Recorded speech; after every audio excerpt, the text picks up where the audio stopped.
Hello दोस्तों। आज हम लोग एक ऐसा टॉपिक, आप थंबनेल से आपको पता लग ही गया होगा कि आज हमें क्या पढ़ना है। तो आज हम लोग ये जो टॉपिक स्टडी कर रहे हैं, मैं भी कई सारे एनटीपीसी एग्जाम्स, ठीक है, एक दो मैं भी दे चुका हूँ और ज़्यादातर केसेस में मैंने प्री क्लियर ही किया है और भी कई सारे एग्जाम्स दिए हैं। तो मैंने ये नोटिस किया है कि एग्जाम्स में इस टॉपिक से रिलेटेड बुक्स और ऑथर जो कि रिसेंटली होते हैं, उनसे रिलेटेड बहुत क्वेश्चन जरूर पूछा जाता है। एक या दो क्वेश्चन पूछा जाता है और लगभग हर शिफ्ट में लगभग एक क्वेश्चन पूछा जाता है। तो आज एनटीपीसी जो एग्जाम आने वाला है, ग्रुप डी जो आने वाला है, उसी को ध्यान में रखते हुए 2021 के जो रिसेंट ईयर्स अभी बीता है, उसी ईयर्स के कुछ इंपॉर्टेंट बुक्स और उनके ऑथर्स के नेम लेकर आए हैं। हमारा जो जीके जीएस का टारगेट है वो 50 आउट ऑफ 50। तो हम ये कह रहे हैं कि इस टॉपिक को पढ़ना बहुत जरूरी है, बहुत ही ज्यादा जरूरी है। अभी इसका पार्ट वन है, कल मैं इसका पार्ट टू लेकर आऊंगा, उसको भी आपको कंप्लीट देख लेना है। एक बात यहाँ पे ये आती है कि ऐसे तो बहुत सारे ऑथर्स हो सकते हैं, बुक्स हो सकती हैं, तो कौन सी बुक्स और उनके ऑथर्स को पढ़ना ज्यादा बेनिफिशियल होगा। तो मैं ये एक बात आपको बता दूं कि ऐसे ऑथर्स जो पॉलिटिक्स से रिलेटेड हों, या फिर इंडियन ओरिजिन के हों, या फिर उनको कोई बहुत ही बड़ा पुरस्कार मिला हो, प्राइज मिला हो इस क्षेत्र में, तो ऐसे बुक्स और उनके राइटर्स को याद रखना सबसे ज्यादा जरूरी होता है। चैनल पे पहली बार आए हैं तो सब्सक्राइब जरूर कीजिएगा, ऑलरेडी सब्सक्राइब यूजर्स हैं तो लाइक शेयर और सब्सक्राइब जरूर कीजिएगा। ठीक है, ऑलरेडी सब्सक्राइब है तो लाइक भी कीजिए वीडियो को और सबके साथ शेयर भी कीजिए। बहुत ही अच्छा वीडियो होने वाला है। इसमें मैं जो नॉर्मल चीजें हैं वो तो बताऊंगा ही, ऑप्शन जो भी होंगे सही वो तो होगा ही, इसके साथ अगर कुछ इंपॉर्टेंट फैक्ट भी बनते हैं अलग से तो वो भी हम आपको बताएंगे। बट उससे भी पहले, अगर आप हमारी ऑफिशियल वेबसाइट भी विजिट करें, यूट्यूब पे आप चैनल को फॉलो करें, टेलीग्राम पे आपको फ्री पीडीएफ, क्लास नोटिफिकेशन और इंपॉर्टेंट अपडेट्स भी मिलते रहेंगे। टेलीग्राम का जो लिंक है वो आपको डिस्क्रिप्शन में मिल जाएगा, वहां पर जाके आप टेलीग्राम चैनल को ज्वाइन भी कर लीजिए। ठीक है, ओके। सो बढ़ते अपने नेक्स्ट क्वेश्चन पे। पहला क्वेश्चन है, लिविंग माउंटेन के लेखक कौन है? लिविंग माउंटेन के लेखक कौन है? तो वो है अमिताभ घोष। लिविंग माउंटेन के लेखक कौन से हैं? अमिताभ घोष। क्लियर है। उसके बाद नेक्स्ट है द क्रिसमस पिग। अब देखिए, आप इसको याद रखिए। हमें पता है कि जे एंड के, that is Jammu and Kashmir, वहां पे बहुत सारे अनवांटेड पर्सन्स भी हैं, मतलब जैसे आतंकवादी वगैरह। तो हम ये कह सकते हैं, उनको हम क्या बोल सकते हैं? पिग बोल सकते हैं। ऐसे लोगों को हम क्या बोल सकते हैं? पिग। कौन से? जो जे एंड के यानी जम्मू और कश्मीर में अशांति फैलाते हैं, उनको हम क्या बोल सकते हैं? पिग बोल सकते हैं। तो अब बताइए, पिग से हमें क्या समझ में आना चाहिए? जे एंड के। इसका मतलब जे के rolling will be the right answer. ठीक है। मैं जम्मू एंड कश्मीर को पिग नहीं बोल रहा हूं, मैं ऐसे लोगों को जो वहां पे अशांति फैलाते हैं, वहां पे दंगा करते हैं, ठीक है, टेररिस्ट वगैरह, उनको मैं पिग बोल रहा हूं। तो उनके लिए आप याद रखिए जे के रोलिंग। अगला क्वेश्चन है, believe what life and cricket taught me. बहुत ही अच्छा क्वेश्चन है, इसको आप इंपॉर्टेंट मार्क कीजिएगा। कह रहे ये किसकी आत्मकथा है? Believe what life and cricket taught me. इतने आप क्रिकेट से तो समझ गए होंगे कि ये कोई क्रिकेटर है। ठीक है। तो अब यहाँ पे हार्दिक पांड्या, सचिन तेंदुलकर, सुरेश रैना, एम एस धोनी, विराट कोहली, तो सभी क्रिकेटर है। ठीक, वहां भी ऐसा हो सकता है। तो इसका सही ऑप्शन है सुरेश रैना। सुरेश रैना इसके सही जवाब होंगे। क्लियर हो गई बात? तो आई होप आपको समझ में आ गया होगा कि believe what life and cricket taught me, इसके लेखक कौन है? सुरेश रैना। बढ़ते हैं नेक्स्ट क्वेश्चन पे। तो अगला क्वेश्चन है कि Manohar Parrikar brilliant mind simple life के लेखक कौन है? ठीक है, brilliant life, brilliant mind and simple life. आपको पता है मनोहर पारिकर जो थे वो अब नहीं रहे, गोवा के पूर्व मुख्यमंत्री थे। उनका जो जीवन था बहुत ही साधारण सा था, सिंपल सा लाइफ जीते थे। तो वो कौन है उनके लेखक? वो है नितिन गोखले। ठीक है, ये बात समझ में आ गई, नितिन गोखले। अगला क्वेश्चन है, yes man the untold story of Rana Kapoor के लेखक कौन है? ठीक है, यस मैन।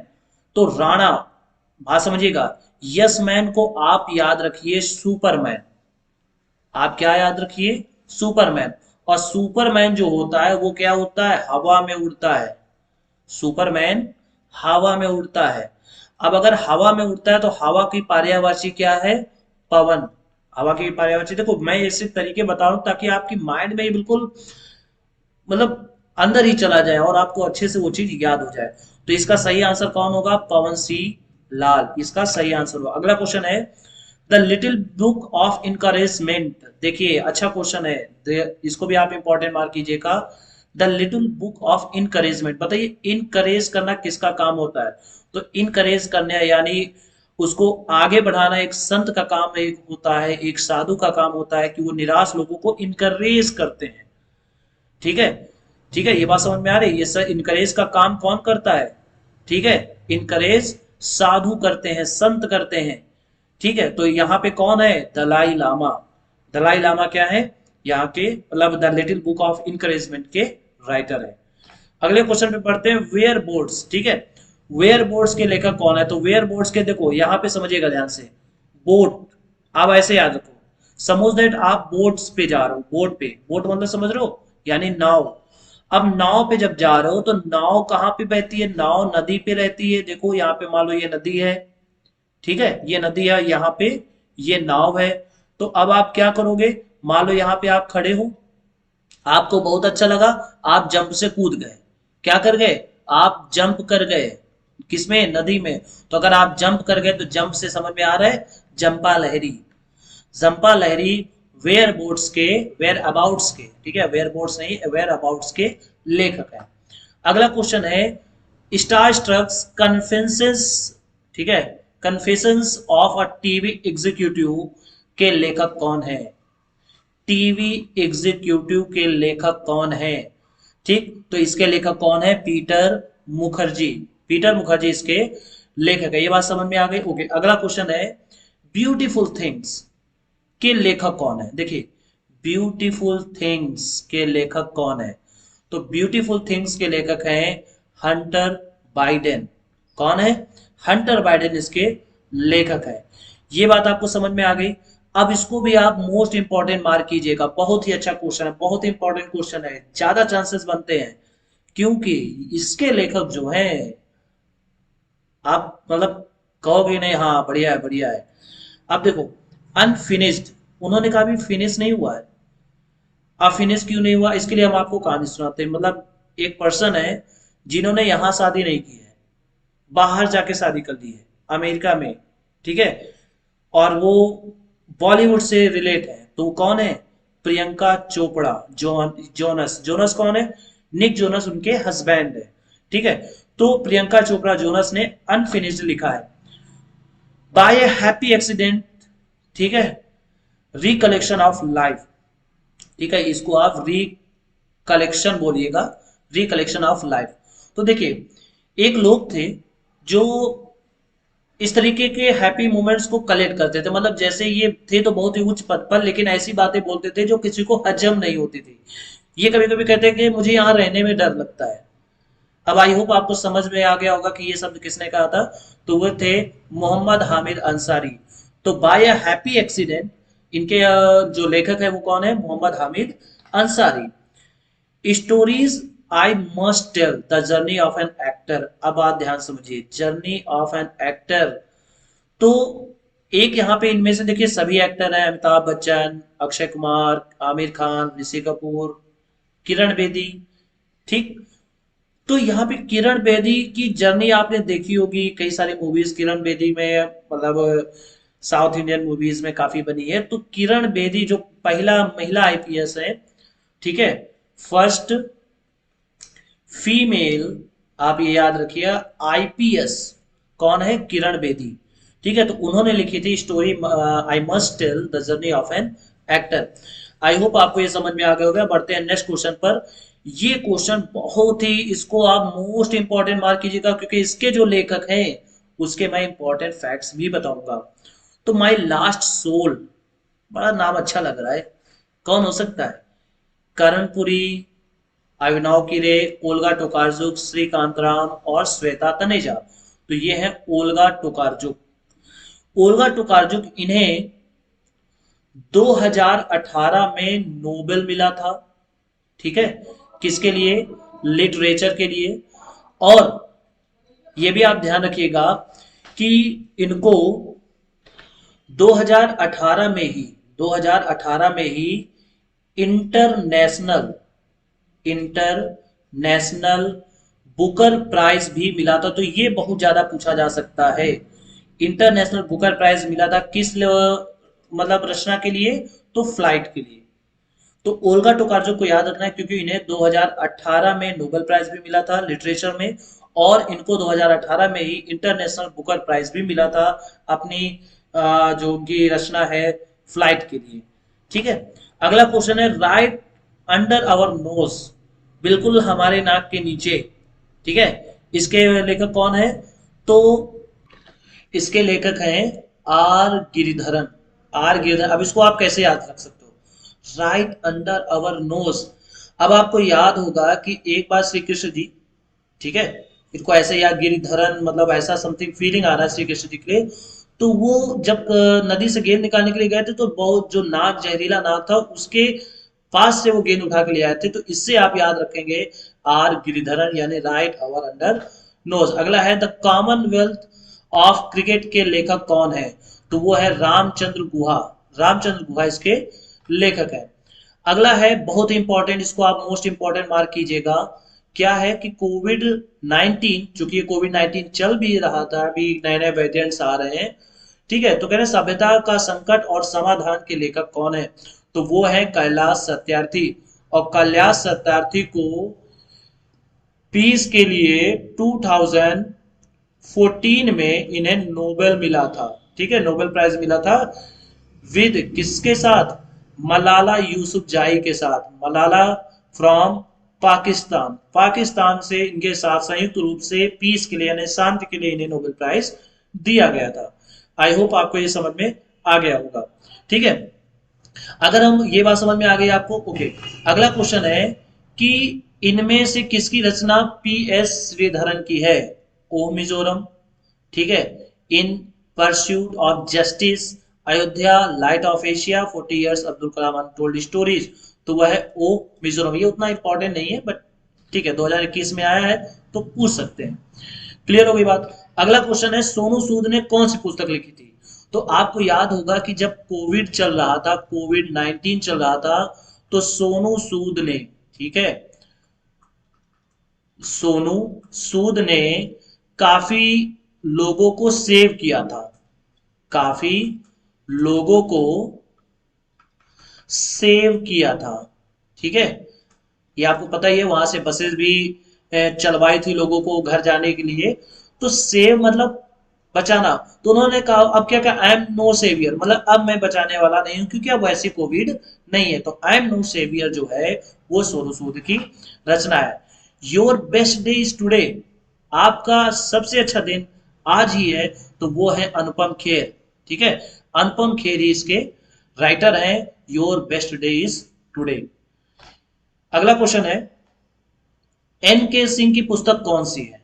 एन के सिंह की पुस्तक कौन सी है? ये कौन से? Bapu the unforgettable, portraits of power, the battle of belonging, prime minister. ठीक है, इस तरीके से। तो इनमें से कौन सी पुस्तक जो है वो एन के सिंह की है? तो एन के सिंह की जो पुस्तक है वो है कौन सा? Portraits of power. अब बात करते हैं, ये जो है ये भी बहुत ही इंपॉर्टेंट है, क्योंकि ये लिखा है शशि थरूर जी ने। ठीक है। ये किसने लिखा है? तो ये है शशि थरूर जी ने इसको लिखा है। ये भी आप ध्यान रखिएगा। और इसको किसने लिखा है?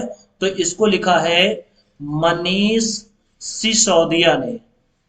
मनीष सिसोदिया ने इसको लिखा है। क्लियर हो गई बात। बढ़ते हैं नेक्स्ट क्वेश्चन पर। Voice of dissent, voice of dissent के लेखक कौन है? ठीक है, तो रोमिला थॉपर इसके लेखक है। अरुंधति राय की बात करें तो द मिनिस्ट्री ऑफ, ठीक है, the ministry of at most happiness, happiness इसके लेखक कौन है? अरुंधति राय। और हाँ, बराक ओबामा कौन है? तो बराक ओबामा का इन्होंने मतलब एक बहुत ही अच्छी पुस्तक है, मान लिया अगर पूछ लेते हैं तो वो भी मैं यहाँ पे आपको बता रहा हूँ। तो बताने से पहले आप ये जान लो कि बराक ओबामा आप अमेरिका के पूर्व राष्ट्रपति थे, और अमेरिका ने अभी हाल ही में अफगानिस्तान से अपनी सेना बुला ली है, जिसकी वजह से वहां पे तालिबानियों का शासन हो गया है। तो इनकी एक पुस्तक है ए प्रॉमिस्ड लैंड, प्रॉमिस्ड लैंड, इससे आप इसको याद कर सकते हो। माई लाइफ इन डिजाइन के लेखक कौन है? तो वो है गौरी खान। गौरी खान कौन है? शाहरुख खान की वाइफ। ठीक है, ओके। नेक्स्ट क्वेश्चन है one arranged murder. One arranged murder बहुत ही अच्छा क्वेश्चन है, मतलब इतना इंपॉर्टेंट क्वेश्चन कि आप इसको भी इंपॉर्टेंट मार्क कीजिएगा, मोस्ट इंपॉर्टेंट मार्क कीजिएगा, क्योंकि इसके लेखक हैं चेतन भगत। ठीक है, Chetan Bhagat, my three mistakes, ऐसे करके इनके और भी जो है वो बुक्स हैं जो अक्सर पूछी जाती हैं। हाफ गर्लफ्रेंड हो गया, ठीक। तो इस तरीके से क्वेश्चंस बनते हैं चेतन भगत से, तो इसको आप याद रखिएगा। वन अरेंज्ड मर्डर के लेखक कौन है? चेतन भगत। अमेजिंग अयोध्या के लेखक कौन है? अमेजिंग अयोध्या के लेखक कौन है? तो इसको भी आप इंपॉर्टेंट मार्क कर लीजिएगा, क्योंकि अभी अयोध्या बन रहा है, तो पूछा भी जा सकता है कि अमेजिंग अयोध्या के लेखक कौन है, तो वो है नीना राय। नीना राय इसकी लेखिका है। अगला क्वेश्चन है कि who is the author of quest for restoring financial stability in India. मतलब भारत में जो stability of India, financial stability, इसके लेखक कौन है? तो वो है विरल वी आचार्य। विरल वी आचार्य इसके लेखक हैं। अगर डॉक्टर जयशंकर की बात करें तो इनकी एक पुस्तक है the India way. The India way इनकी एक बहुत ही इंपॉर्टेंट पुस्तक है। अगला है द एंड गेम के लेखक कौन है? तो द एंड गेम के लेखक है हुसैन जैदी। अगले क्वेश्चन पे बढ़ते हैं, द इका बॉग किसके, इसके लेखक कौन है? तो इका बॉग यानी बॉग को आप याद रखो डॉग से, और डॉग अभी मैंने बताया था JNK में जितने भी होते हैं इसको क्या होते हैं? पिग होते हैं, सुअर होते हैं। ठीक है, तो यानी इसके लेखक कौन है? JK rolling. मतलब जम्मू कश्मीर में जो आतंकवाद फैलाते हैं वो कौन है? पिग है। तो इसको हम याद रख सकते हैं, JK, पिग, डॉग। ठीक है, JK रोलिंग। बढ़ते हैं नेक्स्ट क्वेश्चन पे, डेथ ऑफ जीसस के लेखक कौन है? तो वो है JM कोएट्जी। JM कोएट्जी उसके लेखक है। अगले क्वेश्चन में, ओवरड्राफ्ट द सेविंग इंडिया के लेखक कौन है? तो वो है उर्जित पटेल। और अभी हमने विरल वी आचार्य का भी एक पढ़ा था। तो ये सारे क्वेश्चंस थे। वीडियो अच्छा लगा हो तो दोस्तों के साथ शेयर जरूर कीजिएगा। चैनल पे अभी तक नए हैं तो सब्सक्राइब जरूर कीजिए। टेलीग्राम चैनल को ज्वाइन करना मत भूलिएगा, क्योंकि वहीं पर आपको इसकी PDF मिलेगी। डिस्क्रिप्शन में लिंक है, वहां पर जाके आप ज्वाइन कर लीजिए। मिलते हैं नेक्स्ट वीडियो में।